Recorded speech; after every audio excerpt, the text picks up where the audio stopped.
बच्चों, welcome back to M classes में आप सभी बच्चों को आज फिर स्वागत है। तो मैं चंदन सर, आज मैं आपको बताऊंगा वेक्टर अलजेब्रा।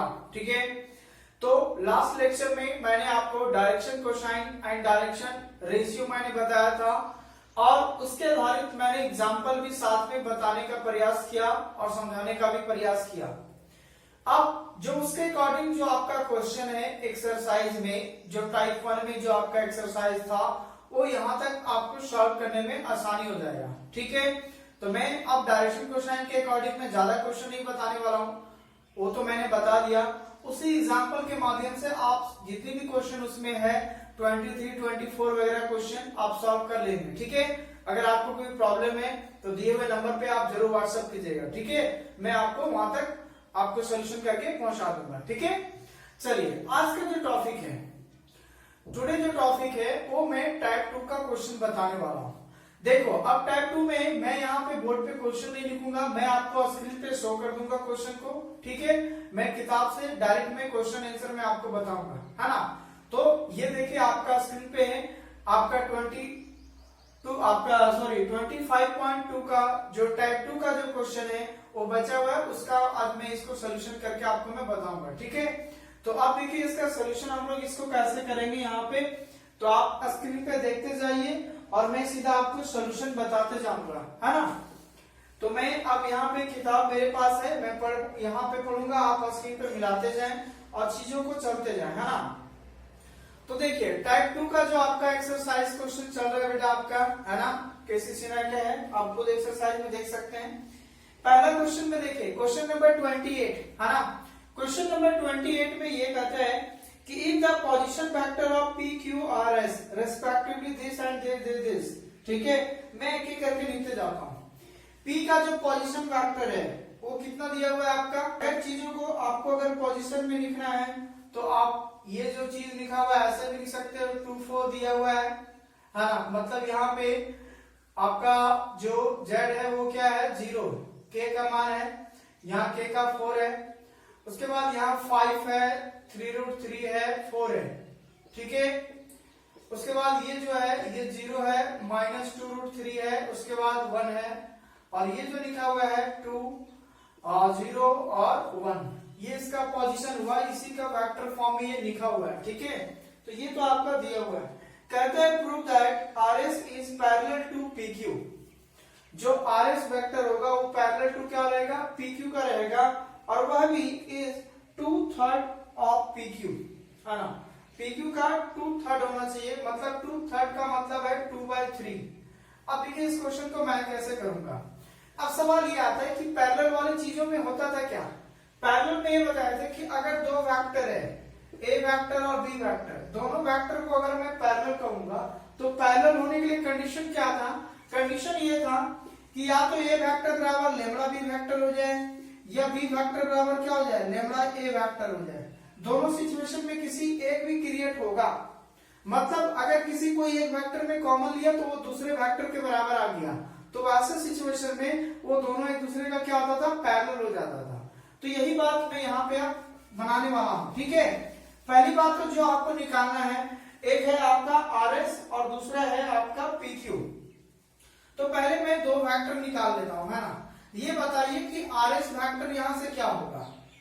तो RS वेक्टर का मतलब है कि S वेक्टर में P वेक्टर को सब्ट्रैक्ट करना है। ठीक है ना, तो S वाला में P को घटाते जाइए, मतलब ये टर्म इसमें घटाओ, तो 2 में 0 जाएगा, मतलब हम अगर ऐसे लिखो यहाँ पे, तो यहाँ पे देखिए क्योंकि यहाँ पे I का जो कोएफिशिएंट है वो 0 है, जिसके साथ जो टर्म नहीं रहेगा वह आपका 0 रहेगा। ठीक है ना, तो यहाँ I नहीं है और S वाला घटाने है तो यहाँ 2 हो जाएगा। फिर आपका S वेक्टर में P वाला घटाएंगे तो यहाँ J नहीं है तो J वाला 0 जाएगा, मतलब 0 में -2√3 जाएगा, तो ये हो जाएगा +2√3 हो जाएगा इंटू J। फिर 1 में 1 जाएगा, 0 हो जाएगा, तो मतलब यही होगा, इससे आगे नहीं लिखना है। तो ये हो गया आपका कौन सा निकल गया, RS वेक्टर। इसको मान लेते हैं क्वेश्चन नंबर 1। फिर आपको एक जरूरत पड़ेगा आपको PQ। ठीक है, तो PQ वेक्टर क्या करेंगे, PQ में मतलब ये हुआ कि Q में P को घटाओ, तो Q में P को घटाना, सॉरी यहाँ RS था तो S में आपको R घटाना था, तो मैं यहाँ पे ठीक लिखा हूं। अब देखिए क्यू में पी को घटाओ, मतलब ये हुआ कि ये जो है सो इसमें घटाओ, 5 में 3 5 में 2 जाएगा तो 3 आई, 3√3 में यहाँ पे देखो जे वाला तो मान नहीं है, जे वाला 0 है, तो यहाँ पे हो जाएगा प्लस 3√3 आपका जे हो जाएगा, है ना। अब 4 में 4 जाएगा तो फिर 0 हो गया, उसको लिखने का जरूरत नहीं है ना। अब चीजों को याद रखिए, इसको मान लेते हैं क्वेश्चन नंबर 2, ठीक है। अब यहाँ पे हम लोग क्या करते हैं चीजों में कि यहाँ पे एक एक करके गौर से देखिए। अब नाउ हम लोग आर एस वैक्टर से चलते हैं। जो आर एस वैक्टर है वो कितना दिया हुआ है, 2i प्लस 2√3 इंटू जे। मैं क्या करता हूं, यहाँ पे सभी से 2 कॉमन लेता हूं और 3 से डिवाइड और मल्टीप्लाई करता हूं, तो 3i हो जाएगा, प्लस यहाँ से 2 बाहर हो चुका है तो 3√3 जे हो जाएगा इंटू दिस, है ना। देखिए मैं एक चीज क्या कह रहा हूं आपसे कि अगर यहाँ पे देखिए आर एस वैक्टर ये वाला था, इन दोनों से 2 कॉमन होगा तो यहाँ i इंटू प्लस √3 इंटू जे बचेगा। अब 3 से डिवाइड किया और 3 से साथ में मल्टीप्लाई कर दी, तो यहाँ पे 3 से क्या होगा, सभी में चला जाएगा ना, ठीक है। ऐसा क्यों किया, क्योंकि इक्वेशन नंबर 2 में ये चीज दिया हुआ था। अब एक चीज यहाँ पे देखिए, ये हो जाएगा 2/3 और ये आपका इक्वेशन नंबर 2 से क्या लिख सकता हूँ, इसको PQ वैक्टर, है ना। तो ये हो गया आर एस वैक्टर बराबर, हमने ये दिखा दिया कि ये 2/3 यानी 2/3 इंटू PQ वैक्टर है, जो कि यही आपको क्या करना था, इसमें शो करना था कि दोनों वैक्टर जो होंगे पैरेलल होंगे, ठीक है। तो यही पैरेलल हो गया और ये 2/3 टाइम्स इसका होगा PQ वैक्टर का, ठीक है। तो सिंपली करना कुछ नहीं था, दोनों निकाल के दोनों का पोजीशन वेक्टर से निकाल देना है, पोजीशन वेक्टर है, जो नहीं उसका 0 है। अब चीजें क्या है कि आर एस वैक्टर को मैंने क्रिएट किया, दोनों से 2 कॉमन ले लिया, बच जाएगा यहाँ पे i प्लस √3 इंटू जे, ठीक है। उसके बाद क्या किया, हमें 3 की जरूरत था तो 3 से डिवाइड और 3 से मल्टीप्लाई किया, तो 3 से दोनों में चला जाएगा। तो ये ला देखा मैंने, यहाँ पे इक्वेशन नंबर 2 क्रिएट हो गया, जो कि हम PQ वैक्टर लिख सकते हैं। और यही दिखाना था कि आर एस वैक्टर जो होगा वो 2/3 PQ वैक्टर के इज इक्वल टू हो जाएंगे, है ना। तो बस यही था आपको पैरेलल दिखाना। इसका मतलब ये हुआ कि जो आपका आर एस और PQ वैक्टर है वो क्या है, पैरेलल वैक्टर है ना। तो लास्ट में एक लाइन लिख देना, ठीक है, कि P आपका R S and PQ vector are parallel vector, ठीक है। चलिए, तो ये था क्वेश्चन नंबर आपका 28 जो आपका सॉल्व हो गया। तो मैं इसी तरह आपको क्वेश्चन उधर दिखाते जाऊंगा और इधर मैं सॉल्यूशन आपको बताते जाऊंगा, क्लियर है। तो एक साइड आपका क्वेश्चन पड़ा हुआ है, क्वेश्चन आप देखते जाएं और समझते जाएं, है ना। अब देखिए नेक्स्ट क्वेश्चन में ये कहता है, find the length of the sides of a triangle whose vertices this and this and so that triangle is a right angle. अब देखिए यहाँ पे करना क्या है, कहता ये है कि एक कोई ट्राइंगल है, ठीक है। क्या है आपका, एक कोई ट्राइंगल है, सपोज करो ये आपका ट्राइंगल है, एक यहाँ पे ए है, ये बी है और ये क्या है, सी है। ए का पोजीशन वेक्टर दिया हुआ है 2 4 -1, बी का पॉइंट दिया हुआ है आपका 4 5 1 और सी का दिया हुआ है आपका 3 6 और -3। ये तीनों कोऑर्डिनेट पॉइंट दिया हुआ है। अब आपको ये दिखाना है कि ये राइट एंगल होगा, है ना। देखने से तो राइट एंगल नहीं, आपको नहीं ना दिख रहा है कि ये राइट एंगल होगा, लेकिन अब हमें वो ट्राइंगल का बात क्या, ये तो कहीं नहीं कहा कि बी पे आपका राइट एंगल बनेगा, सी पे बनेगा या ए पे बनेगा। बस कोई एक ट्राइंगल है जिसका तीनों वर्टेक्स दिया हुआ है, आप उसको राइट एंगल दिखाना है। देखो दिखाने में बड़ा सिंपल है। पहले आप क्या कीजिएगा, सभी का जैसे ए बी वैक्टर निकाल लो, है ना। उसके बाद BC वैक्टर निकाल लो, उसके बाद एक AC वैक्टर निकाल लो, है ना। तीनों निकाल लेंगे और तीनों का मैग्नीट्यूड निकाल के वो काम करेंगे। देखिए करना क्या है, सिंपली एक एक करके समझिए। पहले आप AB वैक्टर निकालिए। AB का मतलब होगा कि B में एक A वाला को घटाना है, यानी इसको इसमें घटाना पड़ेगा। तो 4 में 2 जाएगा, कितना हो जाएगा भैया, 2i हो जाएगा। फिर आपका 5 में 4 जाएगा तो प्लस j हो जाएगा। 1 में -1 जाएगा तो माइनस माइनस प्लस 2k हो जाएगा। ये निकल गया आपका AB वैक्टर, ठीक है। उसके बाद निकालते हैं BC वैक्टर। BC वैक्टर का मतलब है C वाला में B को घटाना, C वाला में B को घटाना। तो 3 में 4 गया -i, 6 में 5 गया प्लस बन जाएगा। देखिए -3 में -1 जाएगा, माइनस माइनस प्लस, और -3 में +2 जाएगा, 1 जाएगा, तो बचेगा -2। तो यहाँ पे हो गया k।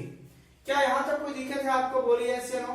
तो ये निकालने का सिर्फ तरीका है आपका कि सभी साइड का पहले क्या करना है, आपको पोजीशन वेक्टर से निकाल लेना है, क्योंकि कोऑर्डिनेट से निकालने के लिए सिखाया था। उसके बाद अगला स्टेप में क्या करना है आपको, सभी का मैग्नीट्यूड निकालने से। मैग्नीट्यूड निकालेंगे तो क्या होगा, ए बी वेक्टर का मैग्नीट्यूड निकालेंगे। मैग्नीट्यूड का मतलब होता है रूट अंडर, यहां जाएगा 2 का स्क्वायर तो 4, 1 का स्क्वायर 1, यहाँ 2 का स्क्वायर 4, जो भी i j का कोएफिशिएंट होगा उसे स्क्वायर करके जोड़ देना है। तो 2 का स्क्वायर करेंगे 4, इसके आगे कुछ नहीं तो कितना है 1 है, 1 का स्क्वायर 1, 2 का स्क्वायर 4, 8 मींस ये फाइनल करेंगे तो कितना हो जाएगा आपका 9, 9 का कितना होगा 3 हो जाएगा।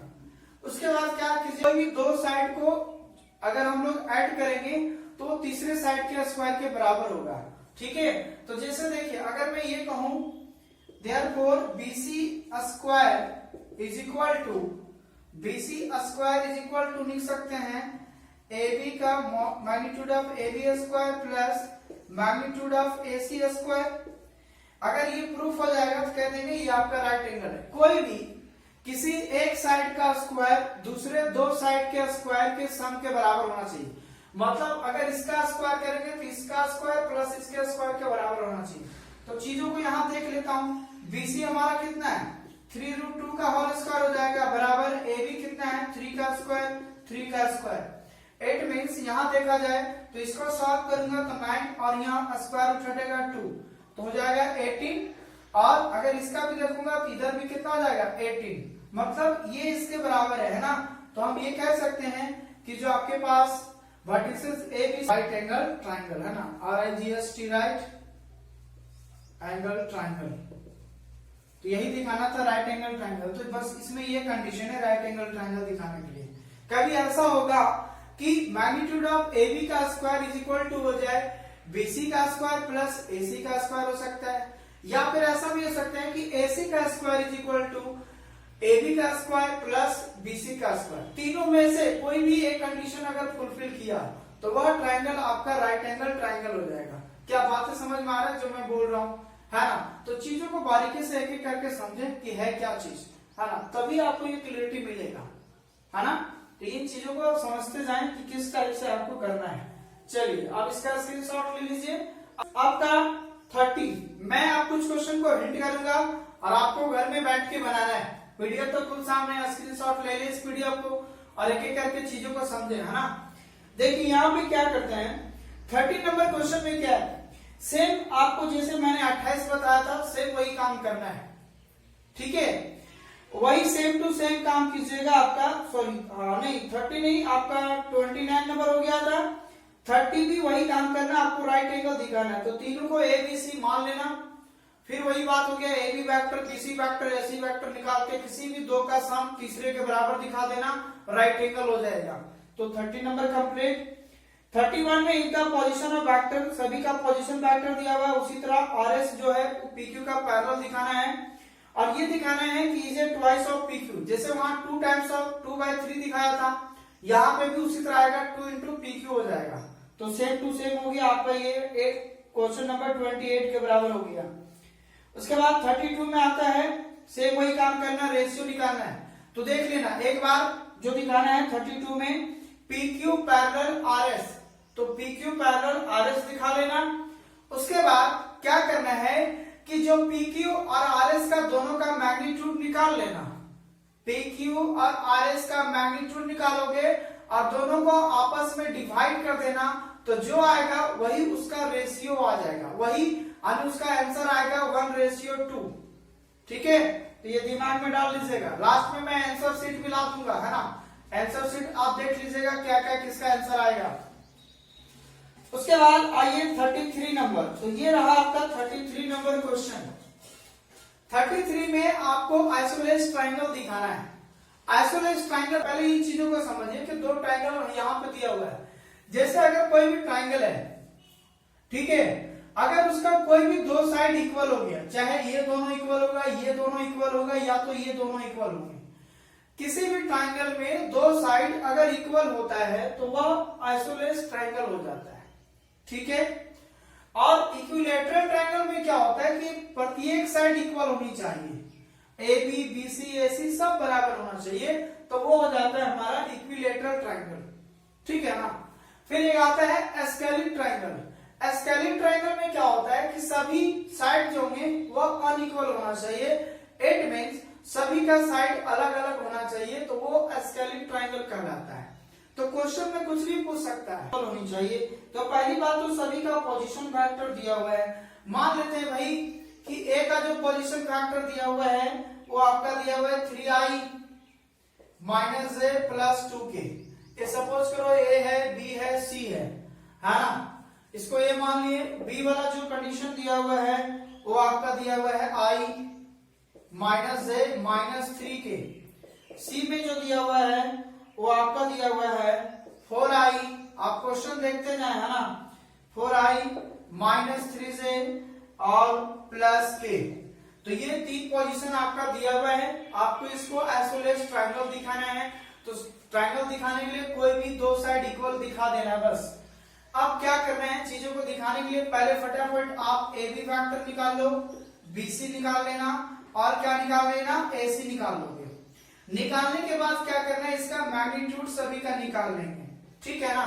जैसे देखिए ए बी फैक्टर निकालूंगा तो अब मैं डायरेक्ट लिखूंगा, ध्यान से सुनिएगा। ए बी का मतलब है बी में ए को घटाना, बी में ए को घटाना, ठीक है।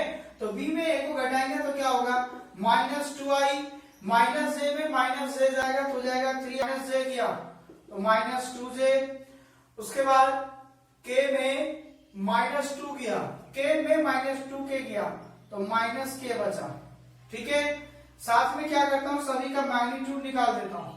तो ए बी का मैग्नीट्यूड निकालूंगा तो क्या हो जाएगा, therefore magnitude of AB vector. तो AB का मैग्नीट्यूड निकालूंगा तो माइनस 2 का स्क्वायर 4, 0 का स्क्वायर 0, माइनस 5 का स्क्वायर 25, 25 और 4 कितना हो गया 29, तो रूट अंडर 9 29 हो गया। उसके बाद BC का मैग्नीट्यूड निकालूंगा तो क्या होगा, BC का 9 हो जाएगा प्लस 4 हो जाएगा प्लस 16। यहाँ पे देखिए 10, हम ये कह सकते हैं कि magnitude of AB vector is equal to magnitude of BC vector. ये दोनों क्या होंगे, इक्वल होंगे। मतलब AB वेक्टर और आपका BC वेक्टर दोनों क्या है, बराबर हैं। तो यही तो दिखाना था आइसोलेस ट्रायंगल में कि कोई भी आइसोलेस ट्रायंगल तब होता है जब वह किसी भी ट्रायंगल का दो साइड इक्वल होता है। तो ये वाला और ये वाला दोनों का साइड मैग्नीट्यूड जो है क्या है, 29 29 है। मतलब हम ये कह सकते हैं therefore triangle ABC are isosceles triangle, ठीक है। तो ये था आपका आइसोलेस ट्रायंगल में। क्वेश्चन क्या है, देखिए यहाँ पे पूरा एक्सरसाइज का सीरीज चला रहा हूँ। अगर आपको वीडियो अच्छा लग रहा है, जो न्यू बच्चे हैं आप जुड़े हैं तो आप जरूर सब्सक्राइब कर लें और ज्यादा से ज्यादा बच्चे के साथ, सभी बच्चे के साथ शेयर करें, है ना। क्योंकि यहाँ टोटल पूरा केसी सिन्हा का पूरा समझो सोल्यूशन आपको बता दिया जा रहा है। ये यूट्यूब पे कहीं मिलने वाला नहीं, क्लास वाइज से, क्लियर है। तो ज्यादा से ज्यादा वीडियो जरूर शेयर करें आप लोग। अगर मैं मेहनत कर रहा हूँ तो आपको वीडियो भी जरूर शेयर करना होगा, ठीक है। चलिए देखते हैं नेक्स्ट क्वेश्चन क्या है ना। 33 था लास्ट में। अब आपका जो 34 है वो सेम टू सेम आपको बनाना है इक्विलैटरल, तो ये भी क्लियर। 35 में इक्विलैटरल, ये भी क्लियर। 36 में राइट एंगल दिखाना है, ये भी क्लियर। 37 में राइट एंगल दिखाना है, ये भी क्लियर।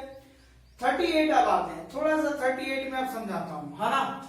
देखिए 38 में क्वेश्चन क्या है, कहता है find a unit vector, find a unit vector parallel to the sum of vector this and this. दो वेक्टर दिया हुआ बेटा आपका यहाँ पे, सपोज कर लो आपका ये दोनों का जो सम होगा, इन दोनों का क्या होगा, सम जो होगा वो उसका यूनिट वेक्टर के पैरेलल होगा। मतलब जो पहले हम यहाँ पे निकाल लेते हैं ए वेक्टर प्लस बी वेक्टर, सम या रिजल्टेंट जब भी कहेगा किसी भी दो वेक्टर के बीच में उसका रिजल्टेंट कहा जाए या उसको सम कहा जाए, तो चीजों को आप उन दोनों वेक्टर को ऐड कर दीजिएगा, ठीक है। तो मैं यहाँ पे क्या कर रहा हूँ, इसको ऐड कर देता हूँ। तो ऐड पहले करूंगा तो 4i वाला i के साथ जोड़ो, j वाला j के साथ और k वाला k के साथ। तो i और i, 2i और i कितना होगा 3i, 4 और 2 प्लस 6j माइनस 5 प्लस 3 तो हो जाएगा माइनस 2k। ये हो गया हमारा ए बी वैक्टर। ठीक है, अब इसका मैं क्या करता हूं, यूनिट वैक्टर निकालता हूं। तो यूनिट वैक्टर ऑफ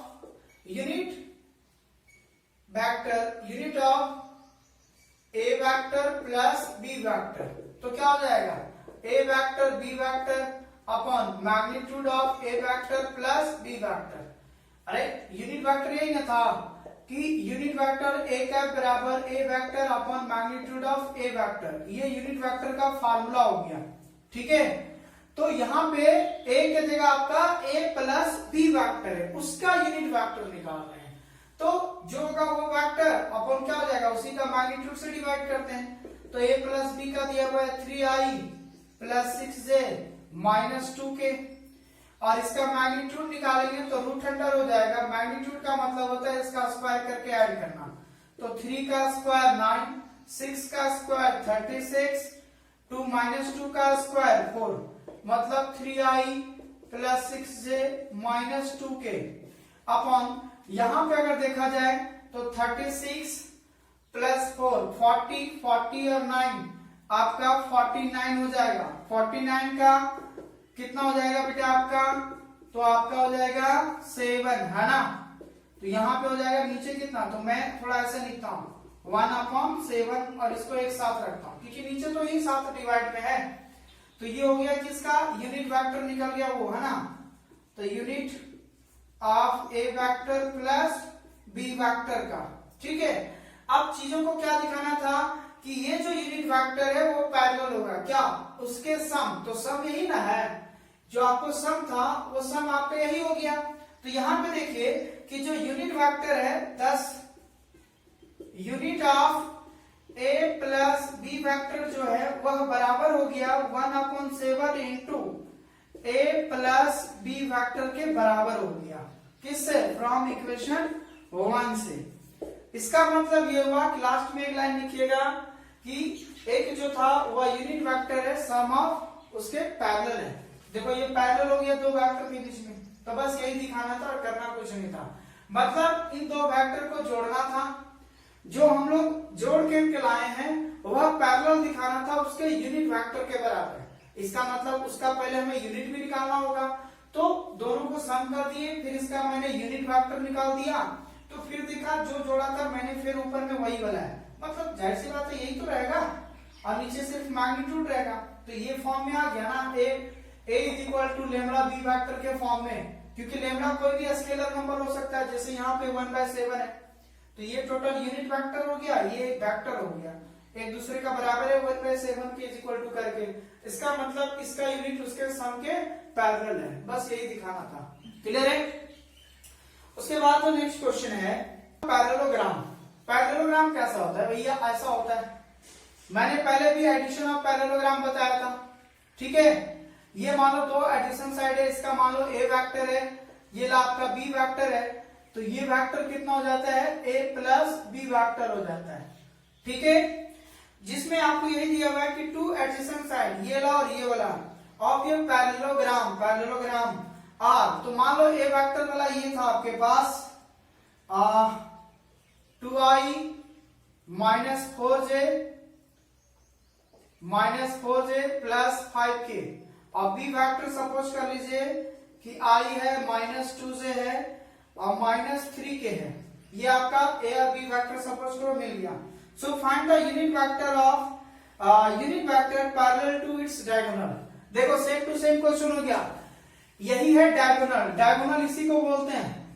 ठीक है, तो डायगोनल मतलब यहाँ पे ये हो गया है ना, डायगोनल का मतलब ये हुआ कि ए प्लस बी वेक्टर ही निकालना है, तो दोनों को ऐड कर दीजिएगा।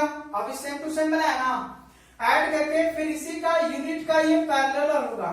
तो पैरेलल कब होगा, जब इसी का सम इसका यूनिट के पैरेलल हो जाएगा, है ना। तो सेम जैसे भी जस्ट बताया था सेम टू सेम काम कर देना। तो इसका ए प्लस बी निकल गया, वही था वहां पे उसका सम का यूज किया था कि दो वेक्टर का एडिशन का सम उसके यूनिट वेक्टर के पैरेलल होगा। यहाँ पे एक पैरेललोग्राम ले लिया और उसका डायगोनल का यूनिट वेक्टर का पैरेलल दिखाना है।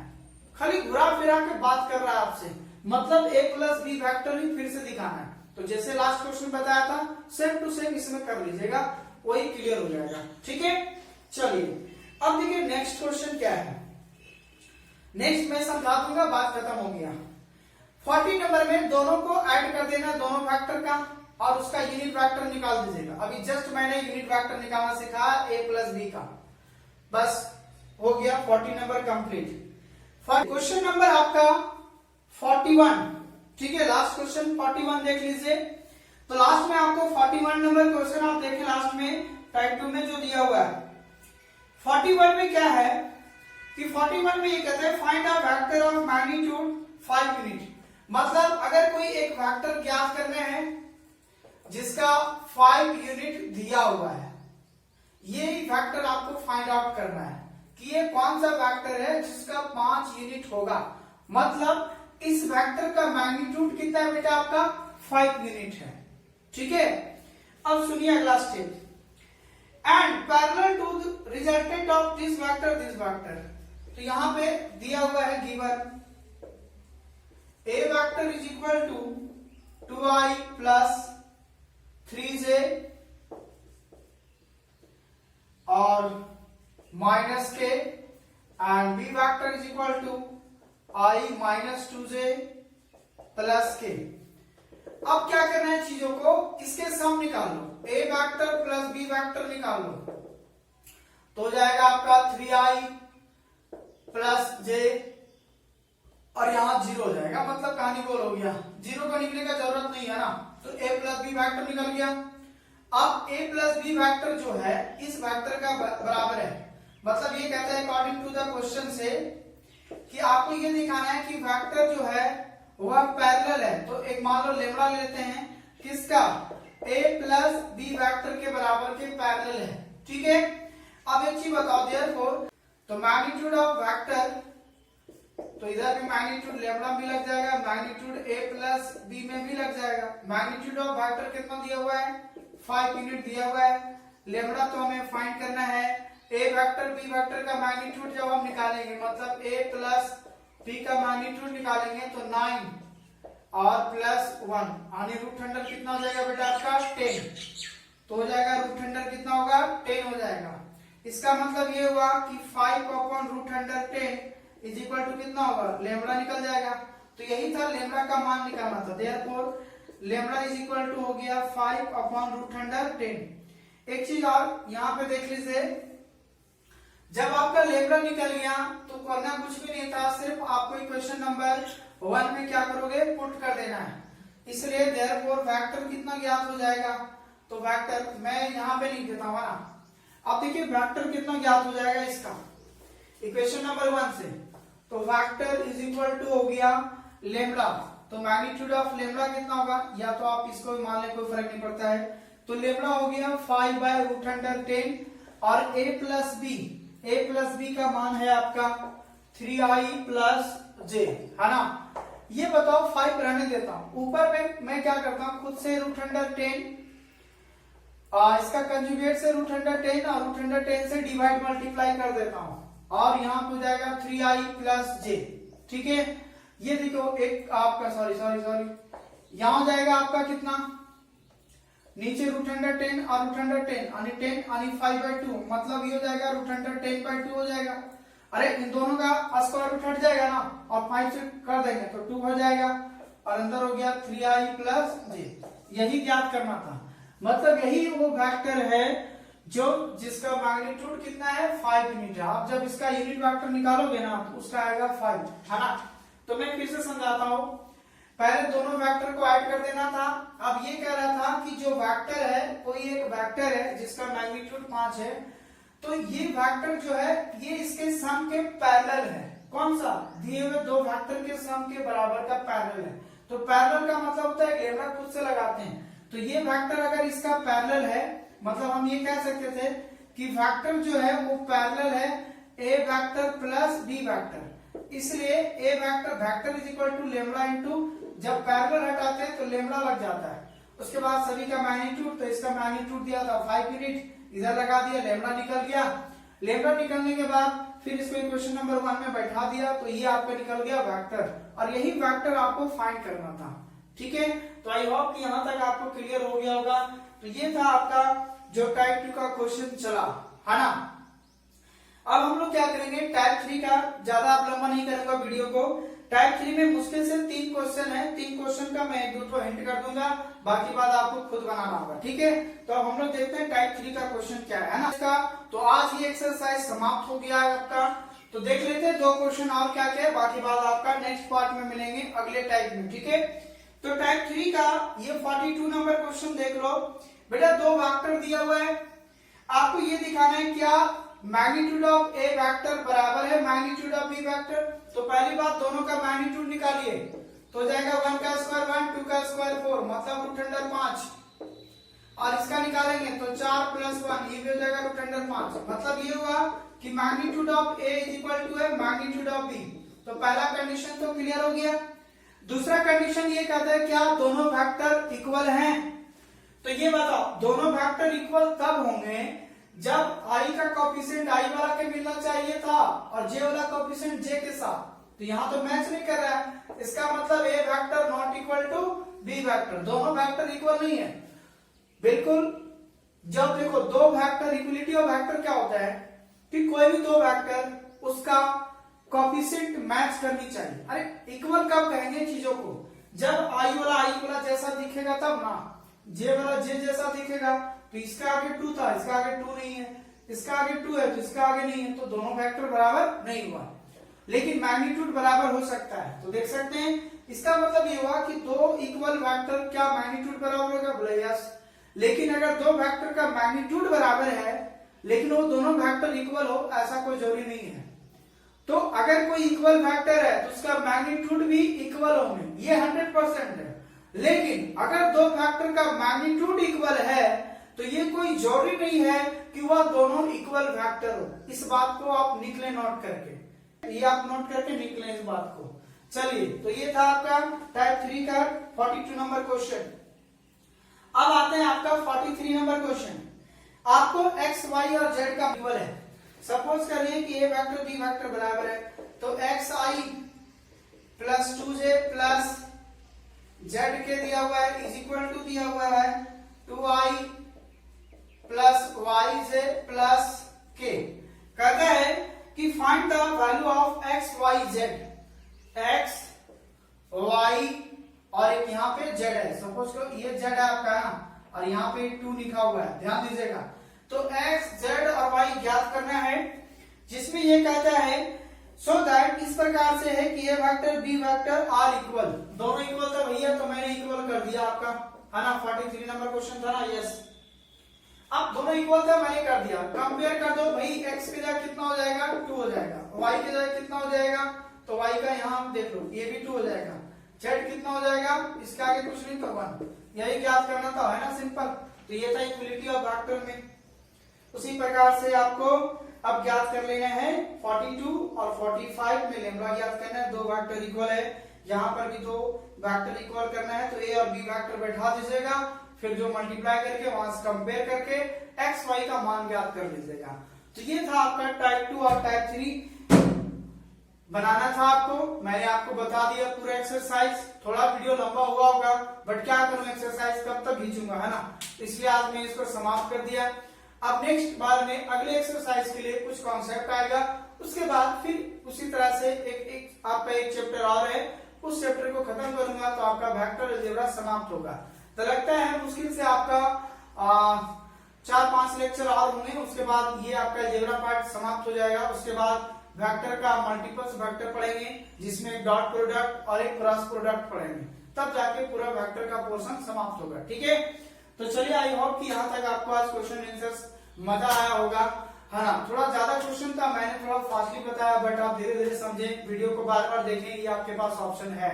ठीक है, और अगर आपको वीडियो अच्छा लग रहा है प्लीज जरूर कमेंट करें कितना % समझ में आता है, यस या नो में कुछ जवाब करें। ठीक है, और भी जो क्वेश्चन छूटा हुआ है, अगर आपको दिक्कत है आप जरूर कमेंट कीजिएगा कि सर क्वेश्चन नंबर इतना नहीं बना था, इस टाइप का क्वेश्चन था। क्लियर है, मैं आपको जरूर कमेंट का जवाब देने का प्रयास जरूर करूंगा, है ना। और फिर जाते जाते जरूर इस वीडियो को शेयर करें, लाइक करें, और अगर आप वीडियो पे नए हैं तो बेल आइकन का नोटिफिकेशन को ऑन कर लें ताकि हर प्रकार का इस वीडियो नोटिफिकेशन पहले आपको मिले, ये मैं चाहता हूँ। ठीक है, तो थैंक्स एवरीवन।